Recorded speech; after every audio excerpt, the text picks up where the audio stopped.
आप शुरू कीजिए। हाँ जी। वर्णन करूं रे रूह जी, माशुक मुख सुंदर, कोमल शोभा अलेखे, कोमल शोभा अलेखे, खोल रूह के नैन अंदर, वर्णन करूं रे रूह जी। ललित लाल मुख सागर, ललित लाल मुख सागर, कहूँ अचरज के अद्भुत, ललित लाल मुख सागर, कहूँ अचरज के अद्भुत, क्यों कर आवे वाणी में, क्यों कर आवे वाणी में, ए बका सूरत लाऊं, वर्णन करूं रे रूह जी, माशुक मुख सुंदर, कोमल शोभा अलेखे, खोल रूह के नैन अंदर, वर्णन करूं रे रूह जी। कहूँ सजनता के सनकूली, कहूँ सजनता के सनकूली, दोस्त कहूँ के प्यार, जो जो देखूं नजर भर, जो जो देखूं नजर भर, सो सब सागर अपार, वर्णन करूं रे रूह जी, माशुक मुख सुंदर,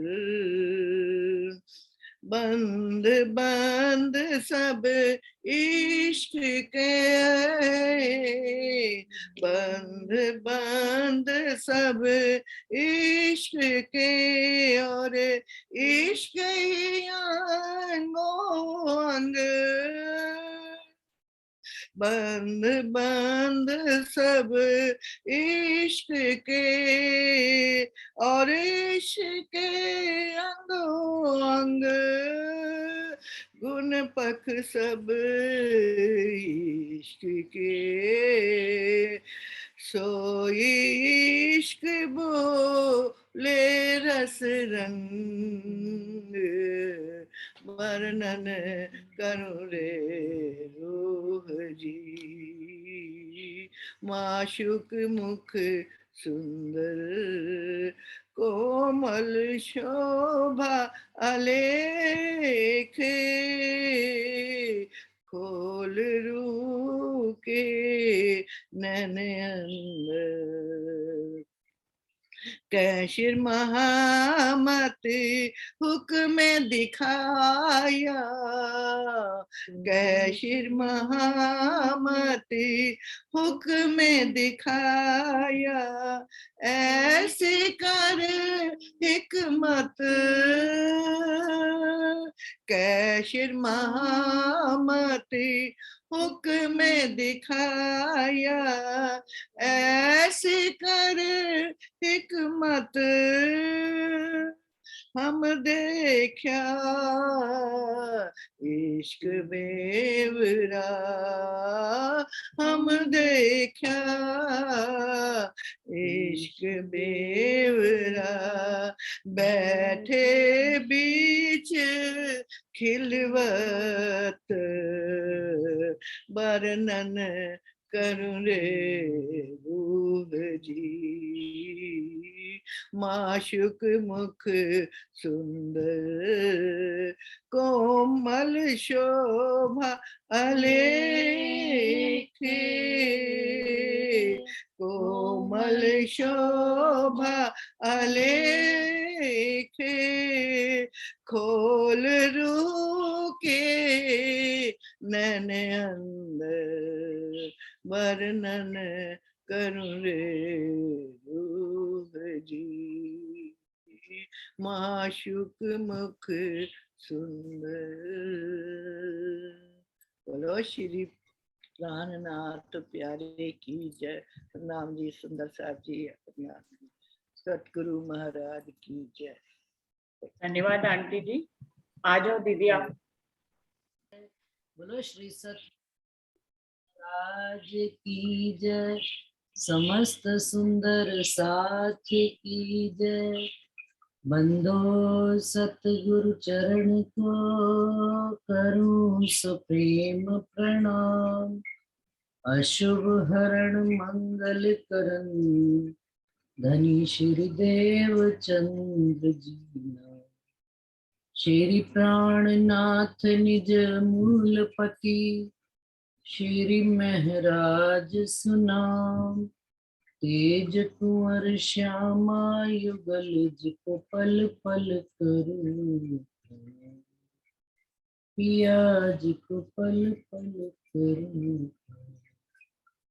प्रथम लागू दो चरण को धनिये न छुड़ायो किन। लाख तली लालेड़ियां मेरे जीव के ही जीवन। इन पांव तले पड़ी रहूं। धनी नजर खोलो बातू पलना वालों निरखू नेत्रे मेरे जीव के ही मेरे जीव के ही। बोले श्री प्राणनाथ प्यारे की जय। सुंदर सा जी प्रकरण 13 हक माशूक के श्रवण अंग। एक चौपाई नहीं कर ली थी अपन ने दीदी, पहली से ही शुरू करो ना, वो फिर यहीं से ही प्रकरण ले लेंगे। एक ही तो चौपाई हुई थी, आप दोबारा से शुरू करो।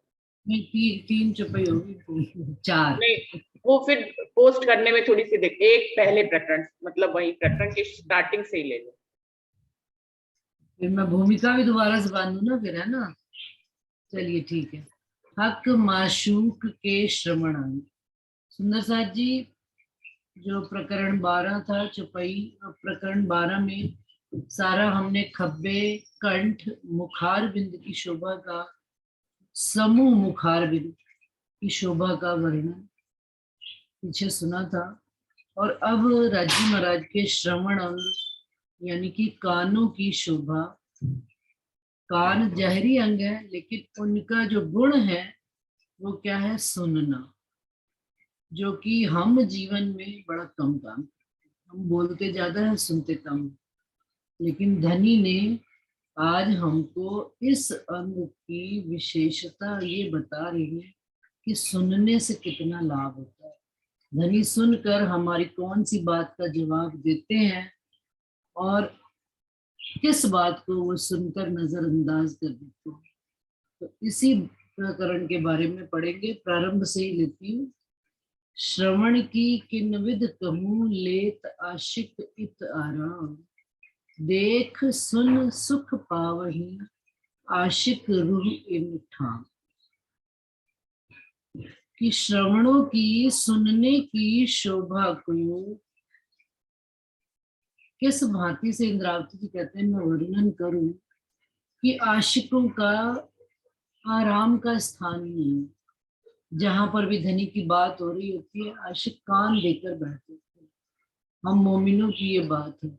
और धामधनी अक्षरा थी तो राज्जी महाराज भी हमारी बात को सुनने के लिए कि कब रूहें धनी के बारे में बात करेंगी तो कान दिए रहते हैं कि राज्जी जैसे ही रूह कोई बात करेगी तो उसका तत्क्षण उत्तर देना है राज्य को।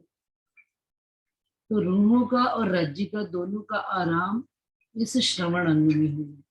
देख सुन सुख पावे।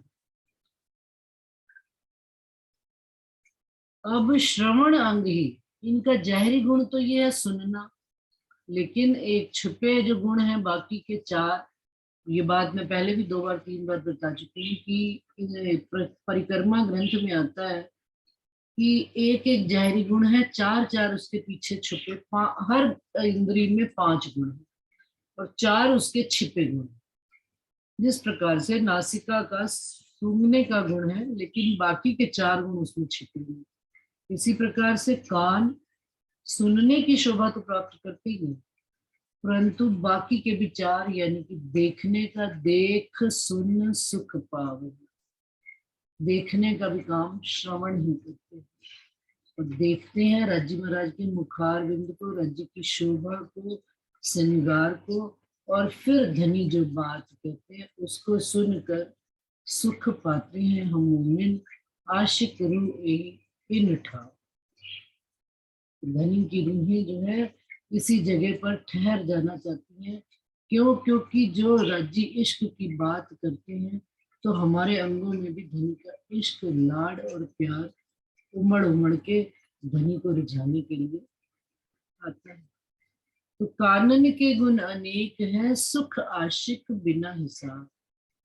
तो कह रहे कान के गुण तो अनेक हैं और उनके जो सुख हैं वो आशिकों के पास बेहिसाब सुख है। उन कानों के, कानों को एक तो जहरी शोभा आ गई, उनके ऐसे है, उन्होंने कानों में बाला ऐसा पहना है, फिर कानों के ऊपर बाल आ रहे हैं, रज्जी महाराज के घुंघराले लटकती हुई, उन्होंने फिर पाग पहनी है, पाग में कैसे आधा कर्ण छिपा हुआ है या नहीं छिपा हुआ, कोई पाग किस तरह की है, कोई पाग किस तरह की है, तो जहरी गुण। लेकिन बातून गुण जो सुनने का और देखने का, ये जो सुख है ये आशिकों के बेहिसाब सुख है। और 8 जाम इत पीवही, जो इश्क भी धनी का आता है तो मोमिनों को धनी के इन श्रवणों से ही आता है। मोमिन धनी की बात को सुनकर धनी के अंगों में एक तो नैन से नैन मिलाए, इश्क की उत्पत्ति हुई, और फिर ऊपर से कहते हैं ना कि दुगना सुख हो जाता है कि धनी जब मुख से अपनी एक बात कह देते हैं तो मोमिन उस सुख को नजर से नजर मिलके, इश्क तो आ ही रहा है लेकिन कान में सुनने से भी वो इश्क की उत्पत्ति तो हो ही रही है लेकिन उसमें बढ़ोतरी हो रही है इसको कहा। तो 8 जाम मोमिन इस इश्क को अरशरवाए इस तरह, 8 जाम मोमिन हम रूहे धनी की इस इश्क भरी शराब को नैनों के माध्यम से और श्रवणों के माध्यम से पीते रहते। देख कोमलता कानन की नैनो शीतलता होए, आशिक इन स्वरूप के सुख जाने सो। अब यहाँ पर वो बात थोड़ी सी घुमा कर देखते हैं। देख कोमलता कान की नैनो शीतलता हो, कान में जैसे ही राज्य की कोई इश्क भरी बात जाती है या रूह सुनती है या धनी सुनते हैं तो नेत्र भी क्या देते हैं वहां पर, बाकी के चारों अंग जो है ना वो एक्टिव हो जाते हैं कि नैन भी इश्क उड़े हुए हैं। बात धुन सुनकर धनी की, रूह की सुनकर धनी के नैन भी, ये अरस परस स्थिति है सुंदर साथ जी, क्योंकि सुंदर साथ मुझे कह देते हैं जल्दी से, कभी तो दीदी आप राज्य की बात करते हो, कभी रूह की बात करते हो। तो सुंदर साथ जी ये परमधाम की लीला है, इश्क की लीला है, जहां पर आशिक भी राज्य है और माशूक भी राज्य है, आशिक ही रूहें हैं और माशूक भी रूहें हैं।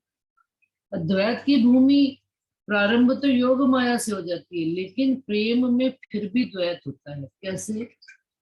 कि दो व्यक्ति बने रह जाते हैं।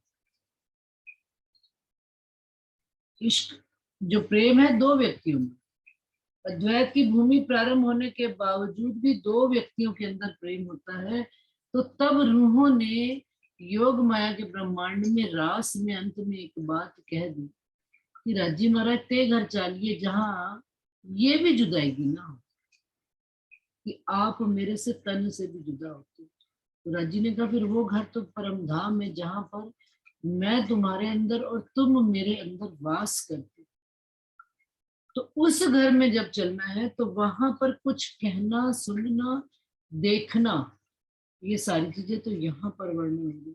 सब कुछ धनी ही रूहों को रिझा रहे हैं, रूहें ही धनी को रिझा रही, सब एक ही है, अरस परस है, कहीं पर द्वैतवाद है ही नहीं। द्वैत इश्क ही इश्क की बरखा होती है।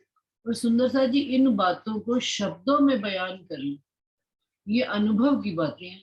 हम अपने जीवन में अनुभव करें कि एक वक्त पर द्वैत रहता ही है, कुछ समय तक क्या काफी हद तक द्वैत रह जाता है। जब अंतर मन से अपनी अंतःस्करण, अपनी इंद्रियां ही हमको प्रबोध करना शुरू कर देती है गलत और सही का।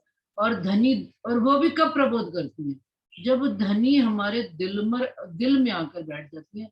रास की लीला से उठकर हम परमधाम की लीला में प्रवेश करते हैं। और धनी जब दिल में बैठकर हमारी गुण इंद्रियों के द्वारा ही हमें प्रबोधित करते हैं, हमारी गलत और सही चाल के लिए प्रबोधित करते हैं, और तो और हमारे दिल से ही धनी हमें इश्क का रसपान भी करते हैं। और हमने अपनी चाल के द्वारा अपने दिल में बैठे धनी को ही, वो माशूक धनी को ही रिझाना। फिर किसी को बाहर बताना नहीं, दिखाना नहीं, कुछ करना नहीं, सब अंतःकरण में सारी लीला स्वतः ही होती चली। उस लीला को, इश्क की लीला को अनुभव करना रूह की अपनी मंजिल है। उस प्रेम की अवस्था में हम आए हैं या नहीं आए हैं, हम द्वैत में हैं या अद्वैत में है, ये भी अपनी मंजिल है। कौन किसको बताए? प्रेम और इश्क में तो, प्रेम में तो प्रवेश करते ही जुबान कहते हैं प्रेम है, प्रेम गूंगा कहा गया, लेकिन इश्क की जुबान है। क्यों? क्योंकि इश्क में, प्रेम में तो जो, सॉरी सुंदर सा जी, क्योंकि फिर शब्द पकड़ लेते हैं सुंदर सा बड़ी गहराई से। प्रेम में तो जुबा है फिर भी, लेकिन इश्क में जुबा नहीं है। क्यों? क्योंकि प्रेम में दो जने प्रेम कर रहे हैं, तो वर्णन तो बताई भी जाती है थोड़ी सी। ब्रज और रास की लीला इसीलिए वर्णन होगी, लेकिन इश्क में जुबा भी नहीं। इश्क में जुबा भी अपने को अंदर ही स्वतः ही बोल रही है, स्वतः ही बता रही है। तो उस इश्क की अवस्था को हम महसूस करें और अपनी अपनी अवस्था के अनुसार से बात को ग्रहण करें।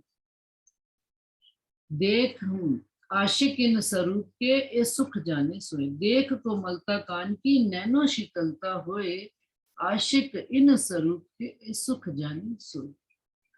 माशूक का मुख शोभित, देख लवने केस कान, पहचान वाले सुख पावनी, देख अर्श अजीम सुभान। अब जिनको धनी के स्वरूप की पहचान है, जिससे हमको प्यार है, अभी मुखारबिंद में भी आया कि ये मुख देख सुख पाइए, उपजत है रूह अति यार प्यार। रूहों को क्या आता है? प्यार आता है उनका मुख देखकर। तो प्यार क्यों आता है? क्योंकि हम जानते हैं कि ये कौन है और ये हमको क्या सुख देते हैं। जब हमें किसी के बारे में पूर्ण पहचान हो जाती है तो उसके प्रति प्यार की भी तो बढ़ोतरी होती है। तो ये बात यहाँ पर ये कह रहे हैं, पहचान वाले सुख पावे। इस बात का, देख अर्श अजीम सुभान। अपने खावंद रज्जी महाराज, उन सुभान, उनकी शोभा, सुंदरता, श्रृंगार को देखकर पहचान वाले ही सुंदर साथ इस सुख को पा सकते। पहचान तो सुंदर साथ जी पहले दिन से प्रारंभ है, लेकिन पहचान का दायरा भी बहुत बड़ा है, अनलिमिटेड। स्काई इज अनलिमिटेड, इसी प्रकार से धनी के स्वरूप की पहचान भी अनलिमिटेड है। और उसको लिमिट में बांधना, एक स्वरूप, एक रूप में बांधना, एक हम यदि किसी रूप में उसको बांध देते हैं सुंदर सा जी, तो वो क्या है कि हमने उसको लिमिट में बांधा। लेकिन रूप से निकलकर विराट स्वरूप में आ जाना, धनी की विस्तार और विशालता को देखना और उनकी मेहरों को अनुभव करना। ये इसी प्रकार से जैसे एक वृक्ष, अपने घर में एक वृक्ष लगा है और उस वृक्ष की ही हम शोभा सुंदरता में कि भाई मेरे घर बड़ा सुंदर वृक्ष है ना, तो ये हमने एक उसकी बांध दी सीमा रेखा। लेकिन यदि हमें रज्जी महाराज किसी जंगल में या किसी ऐसी जगह पर लेके जहां पर वृक्ष ही वृक्ष, चारों तरफ हरियाली ही हरियाली, और हरियाली के साथ उसकी बयार बह रही है, सुगंधी बह रही है, फलों की, फूलों की खुशबू अपने अंदर हम महसूस कर रहे हैं, तो वो क्या विराट स्वरूप है उसी वृक्षों का, उसी हरियाली का, उसी खूबसूरती का। तो वैराट का क्या मतलब कि धनी के स्वरूप को वैराट में अनुभव करना और अपने अंगों अंगों में महसूस करना, अनुभव करना, ये आत्मा के अपने अपने चाल के अनुसार से, जो इंद्रावती जी की चाल है या जो इंद्रावती जी का अनुभव करने का तरीका है वो हमारा नहीं। लेकिन जैसे जैसे रूह को रज्जी महाराज संसार से बाहर से काटते चले जाते हैं और रूह अपने अंदर मगन होना शुरू हो जाती है और रूह को धनी अपने स्वरूप की पहचान और गहराई से कराना शुरू करते हैं, तो वैसा वैसा अनुभव की गहराई भी रूह के अंदर बढ़ती चली जाती है। कानों सुने आशिक की, दिल दे गुज माशूक। कानों सुने आशिक की, दिल दे गुज माशूक। कहे आधा सुकन इश्क का, आशिक होए जाए दुख दुख। रज्जी महाराज मोमिनों की बात को कैसे सुन रहे हैं? ऊपरी कानों से नहीं सुन रहे हैं। हम बीतक साहब में सुनते हैं ना, तो सरकार उस चर्चा को बड़ा, रज्जी भी वो उस चरण को सब बड़े अच्छे से बोलते हैं। क्या? चित्त देख सुनियो साथ, दिल के कानों से सुनना। अब दिल के कान क्या है सुनने से? दिल जब हमारा किसी के प्रति समर्पित हो गया तो उनकी बात कहीं पर भी होगी तो हमारी बात सुनने की क्षमता और गहराई बढ़ जाती है। तो वो हम नहीं दे रहे हैं, यहाँ पर कौन दे रहे हैं? कानों सुने आशिक की, दिल दे गुज माशूक। आप रज्जी महाराज हमारी बात सुनने के लिए दिल देकर बैठे हुए कि मेरे आशिक रूहें मेरे बारे में बात करें, तो उनका दिल भी हमारे से पूरा का पूरा जुड़ा। जब दिल जुड़ा होता है ना तो कान बड़ी जल्दी बात को ग्रहण करते। संसार में जुड़ा हुआ है ना दिल, अनुभव करके देख लीजिए, 1 मिनट नहीं लगेगा। अभी बाहर भी कोई घर के किसी भी कोने में कोई भी क्रिया हो रही होगी, प्रातः काल है जबकि सब पूरा घर संसार ब्रह्मांड सो रहा है, लेकिन फिर भी यदि इतनी सी भी टक की आवाज आएगी ना तो हमारे कान उधर सुनेंगे। क्यों सुनेंगे? क्योंकि हमारा संपूर्ण दिल हमने किसने दिया? इस संसार के लिए। और रज्जी महाराज ने अपना पूर्ण जो दिल, उनका तो घर परम धाम अर्श और सारा कुछ क्या है, हम रूमी। तो उन्होंने दिल किन पर दे के रखा हुआ? हम मोमिनों की चाल पर, हम मोमिनों की बात पर। तो जैसे ही मोमिन कोई बात करेंगे तो वो झट से क्या करेंगे? कहीं आधा सुकन इश्क, इश्क की अभी बात भी नहीं करेंगे, वो आधा सुकन अपना प्यार की बात कहकर आशिक हो जाए भूते। आशिक सुनते ही क्या हो जाते हैं? धनी के उस इश्क में जल बल खाक हो जाए। अब जल बल खाक होना, जलना बलना कैसे? उस इश्क में जल बल की खाक। खाक क्या? उनकी गुणन इंद्रियों की सारी चीजें खाक, सिर्फ धनी का इश्क और इश्क ही दिखाई देता है, महसूस भी इश्क और इश्क ही होता है। फिर उसको जुबान में वर्णन करना तो उसका एक 10वां हिस्सा क्या 100वां हिस्सा भी बाहर आ जाए तो बड़ी मेहरबानी है धनी की, कि धनी कितनी बात समझा सकती है। क्यों? क्योंकि दिल में कहीं ना कहीं फिर भी एक हाम रह जाती है सुंदर साथ जी कि इस बात को और अधिक विस्तार से समझाया जा सकता है, या इस बात को इस प्रसंग से और अधिक विस्तार से इस सुंदर साथ के अंदर इंद्रावती जी ने ये बात क्यों इतनी बारीकी से एक एक अंग का वर्णन किया है कि सुंदर साथ के अंग अंग में रोम रोम में वो जो इश्क है धनी का भर। अभी भजन गाया माता जी ने तो उसमें चौपाई पढ़ के अंगो अंग इश्क धनी के, गुण पख इंद्री सब इश्क। धनी के जिस प्रकार से अंग अंग में इश्क है, गुण पख इंद्री में इश्क है, बंद बंद में इश्क है, धनी के दिल में भी क्या चाहता है कि हम रूहों को अपना वो इश्क याद आ जाए कि हम धनी के तन हैं। तो उसके वास्ते धनी कहते हैं कि अगर मैंने आधा शब्द भी इश्क का बोल दिया तो रूहें हो जाए भूख भूख। रूहें उस इश्क में सब गुण इंद्रियां पख संसार की सारी चीजें उसमें जल बलकर खाक हो जाती है और सिर्फ धनी की ही याद बनी रह जाती है। मुख जुबा माशूक की सोभी कानों के ताबे। अब कहते हैं जो ये जुबा है ना जो बोलती है कुछ भी बात वो भी किसके ताबे में है? ताबे मतलब किसके हाथ में है? इन कानों के। क्रिया को सुंदर सा जी म्यूट, सुंदर सा जी म्यूट करें जिनका ऑन है। तो जिनके क्या कह रहे मुख जुबा माशूक सो भी कानों के ताबे, क्रिया पर प्रतिक्रिया होती, ताबे मतलब उनके हाथ में, इसके जुबान भी जो कुछ बोलेगी वो कानों के हाथ में, जो कान सुनेंगे वही तो प्रतिक्रिया आएगी सामने से मुख से जुबान से। अब यहाँ पर उन्होंने मुखार बिंद में सरदार किसको कह दिया? कानों को कह दिया कि नेत्र भी अगर इश्क का उड़ेल रहे हैं तो कानों के अधीन, और जुबा भी कोई बात कह रही है तो किसके अधीन है? कानों के अधीन है। रूह देखे गुण कानन के जासो हक जुबा होत अधीन। क्या इंद्रावती जी हम रूहों को बता रहे हैं कि कानों के गुण, ये एक और गुण देखो क्या कि ये जो जुबा भी है धनी की वो किसके अधीन बैठी हुई है? कानों के।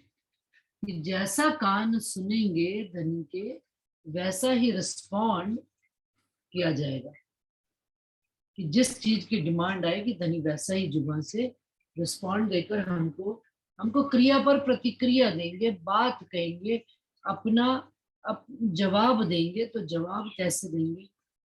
हक्के आशिक नाम धराइया वाको भी अर्थ ए माशूक उलट आशिक हुआ सो भी बल कानून।